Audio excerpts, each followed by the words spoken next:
You know, we've all got that happy place, don't we? You don't have a care in the world, no aches or pains, and for that moment, you don't worry about what's going on in your world. There's a place that can take you there, your own personal happy place. You're welcome, Massage Therapy. You walk right in and let Laura take you to your own personal happy place. You're welcome, Massage Therapy at 113 Ridner Lane in Jacksboro. 423-377-1124. This is David Grimm reporting for Watch It To You News. Something big is happening at the local on Jacksboro Pike. Sharon, what's going on down there? Yes, David, there's families down here actually enjoying home-cooked meals together. They're receiving fast and friendly service at affordable prices. Now back to you, David. So there you have it, folks. That's the latest from the local on Jacksboro Pike. This has been David Grimm reporting for Watch It To You News.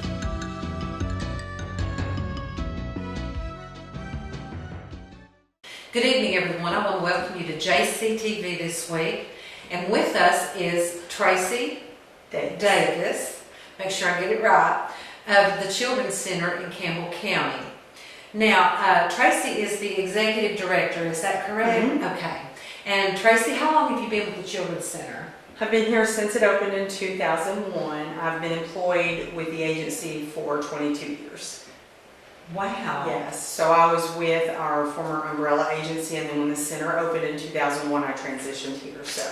Okay, so it was originally with Reaches, is That's that right. correct? Mm-hmm. East Tennessee, and then of course Reaches became Chet later on. That's right. Okay, I thought I had that. Yeah. Right. Okay. So 21 years. So you're 22. Yeah, I've literally about almost half my life. Wow. Yeah. So we're not going to ask you how old you are. Yeah, let's not do that. Okay. So being with the Children's Center that long, you pretty much then can answer any kind of question, typically anything that comes up, you would have already And been if I there. can't, obviously I have staff and things in place that we have resources that we would be able to address it with. Okay, all right. So how long actually has the Children's Center been in Campbell County? Since 2001, we originally was in Hack Ayers' old home place, and we were there for 10 years and then moved here in 2007. Okay. Okay, so in 2001 was when the Children's Center actually opened up in Campbell I lied County. to you, it wasn't 2007, it was 10 years. We have been here for going on 6 years. So when the center opened there, we were there, and then we started our building process here. Well, it's been about 5 or 6 years ago. Okay. So. Okay. But you've been in Campbell County probably 20... The center has been, the services that the center provides they've been in existence since 2001. Okay. When we started in 2001, there was actually a part-time therapist, my former executive director, and myself. And so since then, and we only had one center in Campbell. And so since then, we have grown. We have a center in each of our 3 counties in Campbell, Cleveland, and Union. And we now have, we employ a full-time therapist, but then we have partnered with Omni, which offers an additional 3 full-time therapists that helps us both in Campbell and in Union County. So we have grown. Now we employ our own forensic interviewer. We have a prevention program. We have a relatives raising relatives, so we have really expanded those services since we first opened. Okay, wow, that's really a long time. And I'm just going to let you kind of address the audience from here on out, and let you explain a little bit about which you're doing now, but a little bit more in depth about what the Children's Center actually does. Okay. A lot of people I know in our county still do not realize that this facility exists and the services that it provides. There's been several people I personally have come across and in conversation talking about services that are offered for our county, and I would mention the Children's Center, and they'd say, well, what's that? Yes. Where is it? What do they do? Okay. So I know that there's still people in our county that's not aware that the services are here. So I'm just going to let Tracie explain a little bit about what the Children's Center actually does and the process of from someone contacting you at that very first moment of contact, the process that usually takes place when you get that call. Okay. What happens is if someone suspects child abuse, they'll call the Department of Children's Services Central Intake. With that, what will happen is if it is a severe case of abuse, our forensic interviewer, which is Bobby Womack, she's been here for 7 years. She will work with the Department of Children's Services and also law enforcement and the DA's office to schedule the interview, and then that child will be brought here. During that time, the interview will be conducted, and if there's a case that's established, we will also, if a medical exam is needed, we can do a medical exam on site. So we have a nurse practitioner, Gail Clift, who's been with us basically from the beginning of time. So everything happens under one roof. Upon completion of the medical exam, we will then refer the child, and sometimes the family, it just depends, because people sometimes don't realize that it's not only the child that's a victim, it's the entire family unit. So if there's other siblings in the home, we can also provide therapy. And then we also have resources available if the parents need therapy too. And so with that process, we are working as an agency with the Department of Children's Services, Law Enforcement District Attorney's Office to provide services needed. So we are oftentimes the first person that they will actually meet from that first interaction in our lobby all the way through the legal process. So if the case is prosecuted and it goes to court, we will be there as well.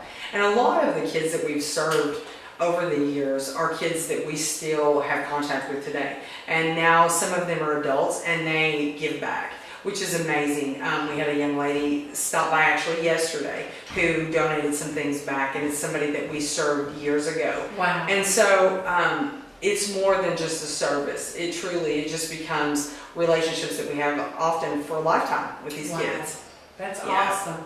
And I know that people don't realize sometimes the amount of victims in child abuse situations, even in just one area like in Campbell County. So total on a yearly thing, if you were doing just kind of a we average about 250 interviews, forensic interviews a year, and that doesn't count like our medical exams and our therapy. So with that, those are 250 cases that have been considered severe abuse. So that's not maybe little Johnny, maybe a neighbor calls in and says, I feel like their house is not clean, maybe they're not being fed properly. That would be, the cases that we will be working will be cases where a child was sexually abused or severe physical, where there's bodily injury. So with that 250, if you think about the population here, that's a lot. And we, with mental health services, I think last year we probably served about 1,900 kids that came through our doors. And so that's children with that may have had some allegations and maybe they weren't substantiated, but maybe DCS and the other team members felt that they could benefit through mental health services. So we will go ahead and establish that for them. And so, in our medical exams, we average about 2 a year, and it's crisis-based, of course. And so, and what people don't realize with the medical exam is your body heals itself within 72 hours. So there may not be physical evidence, but it's really important for that child to realize that they are healthy. And so it's not only for us to gather evidence, our nurse practitioner is reassuring them that they're healthy. And the child needs to know that, even though that a tragedy, something really tragic has happened to their body's okay. We check for STDs, STIs, anything. She checks them from their nose to their toes. And so they need to be reassured that their body's okay. And if it's not okay, then we have the capability of treating that and ensuring that they are. Wow. There's so much involved when you get into case by case, and every case is different. Absolutely. And you don't treat them all just like the same because they are different. in different situations. But there's so much involved in taking care of these children. And like you said, the family's affected too. So you're taking care of families sometimes. Yes. As a whole, regardless if it's just one child or however many is in the home, you're still taking care of, at times, the entire family. That's true, because what people don't realize is if someone called today and told you that your 5-year-old child was a victim, and it's somebody that you trust, that you have a relationship with, and that you now are going to start this process. So you're going to come to the Children's Center. Parents and relatives are often feeling guilt because why didn't I know? If I've heard that once, I've heard it a million times. How did I not see it? It's because they do a really good job at what they do, unfortunately. And the majority of these children that are victimized are not, it's not stranger danger, it's somebody that has known them, that the child trusts, the child loves, and they've gained that, and they have started a grooming process, and so it's been a gradual. And so by the time that the parents or family, they get here, they're for all the pieces. I mean, and they are confused, they don't understand the entire legal process. The legal process is very complicated, this whole process. And at the best that we can do, it's still confusing if you've never been a part of it. And so just the average person in the community doesn't understand that in order for a case to be prosecuted, there's a lot of things that have to happen, and it takes time. Sometimes it may take a year, maybe 2. And so we want to establish that relationship from the beginning. And then we will also, like if they're here today, we will do a follow-up call and say, okay, I know that you were overwhelmed, you know, a few weeks ago. So I just want to touch base with you and make for sure that if you have questions, that we can help. If they have questions for the other agencies, we can, you know, we'll act as a liaison, and we have a very good relationship with the Department of Children's Service, law enforcement, and also the DA's office. And because we are here Monday through Friday, we're accessible. A lot of the other agencies are in the field, and so you may not be able to get a caseworker as soon as you call or law enforcement. But we have those relationships. We may be able to call somebody on the cell phone and say, just can you give me a status update on what's going on, just to help them be at ease. Right. And that is, you know, from the medical exam on. And so I feel like we are just that one constant that kind of remains with him throughout the process. Right. And the people that work around this have to be able to, I guess, put up a barrier. A barrier, yes. Yeah, that's a good word for it. While they're dealing. You do, and that's one thing, and I mean, I think that that's something that you have to learn, because anybody that comes into this field straight out of college, you're going to be affected, because what we deal with is not normal. It's not something normal, and it's not easy to adapt to. What I will tell you is that our staff and the agencies that we work with do a really good job of not allowing that emotion to be reflected in those interviews or with that child. And I've always told my staff, you have to keep it together while they're here, and after everybody goes home, we can fall apart together. But it's not about us. It's about that child and that family. And as much as it breaks our heart to be in a medical exam and to be there with a child who has been violated and victimized because of no fault of their own, and have to be there and hold their hand while once again somebody is having to check to ensure that they're safe, you have to be that pillar of strength, and you have to be there to support them. Right. And again, that's a hard place to be. Yes. But I promise that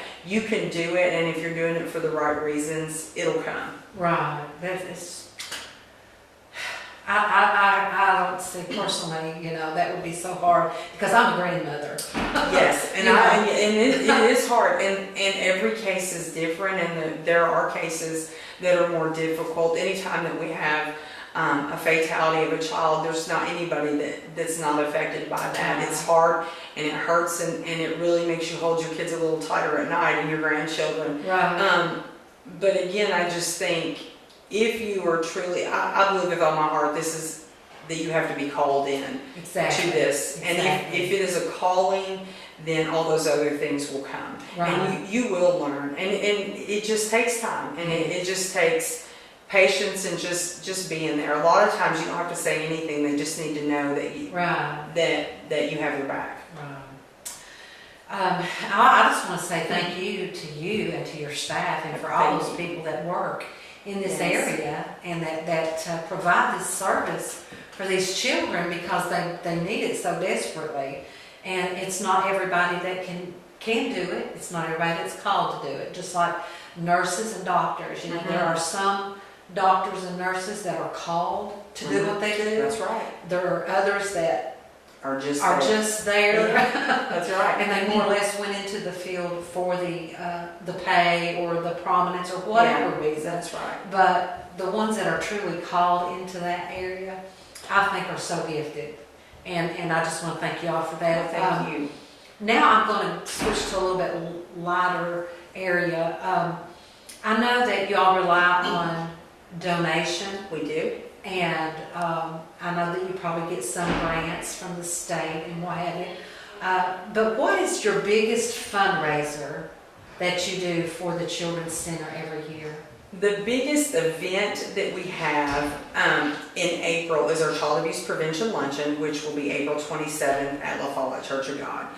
With our grants, people don't always understand, but because April is Child Abuse Prevention Month, we are required to host an event to educate the community and also to raise awareness, and it also helps us to raise funds. So we have 2 additional fundraisers throughout the year, but the reason that April is so important is because what it represents, it's one time that we can get 200 people in our community to come out and hear our message and to really give them an opportunity to understand the work that we do, and how important that it is that we have those supporters in the community, because we can do the work, but without the support of people like you all and other businesses and things, we couldn't exist. Right. There's not enough grant money and things like that to sustain us. And so April allows us to get the message out and to tell people that may not otherwise know. And again, April is Child Abuse Prevention Month. We host this event every year. We've been very blessed with good support just all the way around, and we look forward to it. And it really truly makes a difference in this community. Wow. It does. Yes, it does. If people ask us what we do, they're very quickly to say, I don't know how you do that. And then they want to escape. You know what I'm saying? Because it's a very sensitive subject matter. And it's unfortunate that we have to exist. Right. So your biggest fundraiser then is coming up. Yes. And the information, of course, is on the screen for people. And if they want to make monetary donations, if they want to write you a check for $1 million, we're just going to please do. Yeah. Then by all means, we would love for that to happen. They can do that during that fundraiser, or they can bring it by the center. They can. Even mail it. They can mail it. They can also go on our website. And so we have some different options. So I guess the best route would just be to call the office and we can explain to them. One thing I don't know, Sharon, if you even know or aware, since last year when you all were here, is we just finished our basement and we just celebrated the opening of our newest addition, which is our transitional area. And so we have, it's kind of like an apartment, and the goal for that area downstairs is after hours when children are removed from a dangerous situation. So if a sibling group is bench ordered into custody at 4:30 today, and DCS is charged with finding a safe place for them to go into foster care or relatives or whatever, they can bring them here now. They have a completely separate access to our building. We have a bedroom that will house 6 children. We also have a pull-out bed downstairs, and that allows those siblings to stay together. Where in times past, kids were forced to stay in offices, either at the Department of Children's Services, and we've had children unfortunately sleep here.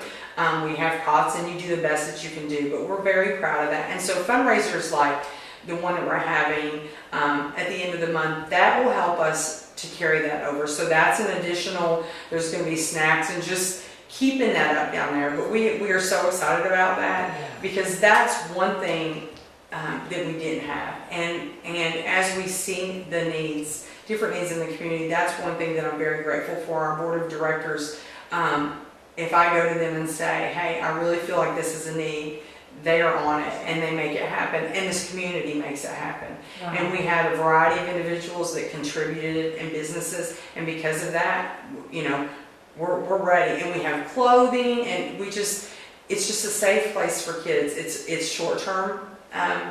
It's a short-term transitional area where they can come overnight if they need to stay for a few hours, or, you know, a couple of days. Because prior to that, if a child came here and had to stay, by the next morning, we were trying to figure out where they needed to go. Right. Because we have kids coming in as early as 7:30 in the morning, and so we didn't want to there to be a conflict and to expose those children. So it's like a house. We have a big TV and 2 couches and some really cool things down there. And so we are really excited. We have 3 major fundraisers. So we have one in April. We will have one in July, which will be at the ball farm. And it'll be similar to what we did last year. It'll be dinner with a live and silent auction with some entertainment. And then in September, the district attorney, Jared Effler, does the clay tournament. And that's a huge fundraiser for us. And what's really nice about those events are in July, we have a fundraising committee that helps tremendously with that.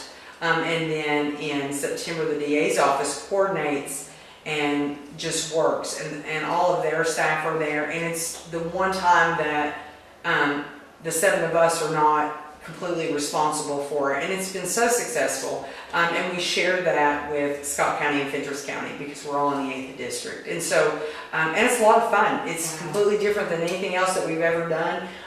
It allows people that love to get out and shoot and do things like that. Those guys get out, and you know, they'll do it for a good cause. And so and they have a good time. It's really good food. So those are the 3 major things that we do each year, and that's what helps to offset those costs of the things that the grants do not cover. That's great. That's great. So the more that you're able to accumulate, the more that you can put into and offer and secure what needs to be. That's right, because the biggest thing is we want to be able to sustain ourselves long term, obviously. Right. And grants are great, but nothing is permanent. If you've ever worked in the grant field, it's just, you know, it's like any other job. It's you know, you hope and pray that you get it every year, but there's no guarantee. So we're always, and our board is actively always trying to think ahead. With that, it also offers us opportunities to expand. And just like with the basement, without these events, we couldn't offer additional services. We're very small in number as far as the number of staff. I have, actually there's 8. I have 4 full-time and 4 part-time, and that's for 3 counties. And if you think about 8 people serving Campbell, Claiborne, and Union counties, that's a large area. And so that allows us to do things that we otherwise couldn't do. Right. And so, you know, it's just vital that we continue to do that. It pays for supplies, like when grandparents need diapers and things. I don't have a grant that'll pay for diapers. Right. But I can use those funds, or if we need formula, if we need school supplies, clothing, a lot of times when kids are removed, you know, bench ordered into court, they may only have the clothing on their back. And so we have been able to purchase things. Each of the kids that come through our transitional area will be given a backpack full of hygiene products. They'll have clean pajamas, a brand new pair that just for them, and they'll have an outfit, and they'll have everything they need, and a toy that's just theirs. Because a lot of times, again, I was a foster parent. I know what these kids are facing. I've seen what they come with. And that's the least that we can do for them, is to give them some ownership and some control, and let them feel like they deserve the best. They deserve a new pair of pajamas and a clean bed to sleep in at night. And until we are able to get them in a safe place, that's the least that we can do. And I want to reach out to the churches on that note and say that if there's a project you want to get started on to minister in some form of outreach for your church, for your youth group, your ladies' Sunday school class, or whatever, think about the Children's Center. You know, have a little chili supper or whatever you want to do. to raise money and contribute. I'm telling you, you're blessed beyond anything you will ever imagine when you begin to sow seed into something that is taking care of those that are less fortunate. And that's true. And on the $20, I was thinking last year we had a little lady that called, and she had been saving, and she wanted to make for sure that she was able to give that donation. And it just blessed me because I thought she truly gave all that she had. Yeah.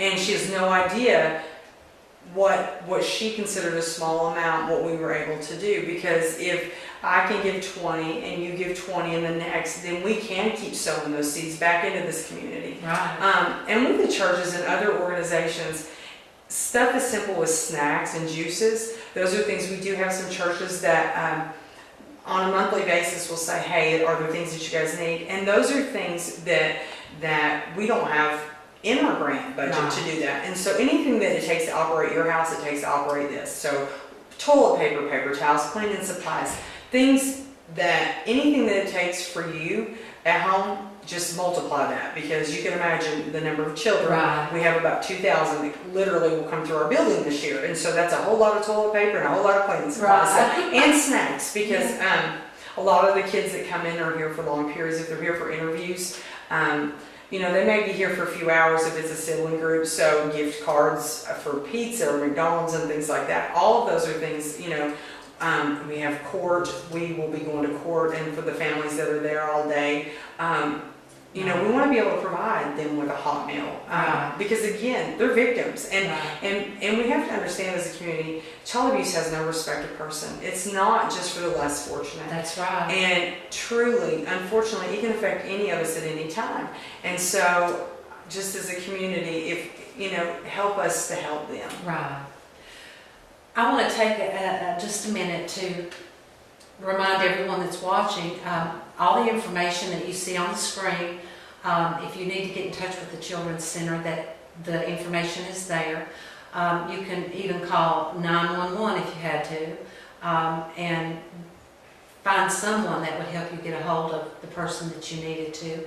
But all the information for the Children's Center is available on the screen. And if you want to call the Children's Center, they can answer any question that you have or put you in touch with someone that can. So be sure, if you need their assistance, the help is there. If you want to help them and contribute, then we have the information for you to also to be able to do that. So I want to thank you, Tracie, for being with us again and allowing us to come in for just a few moments and share with everyone and give them the information they need.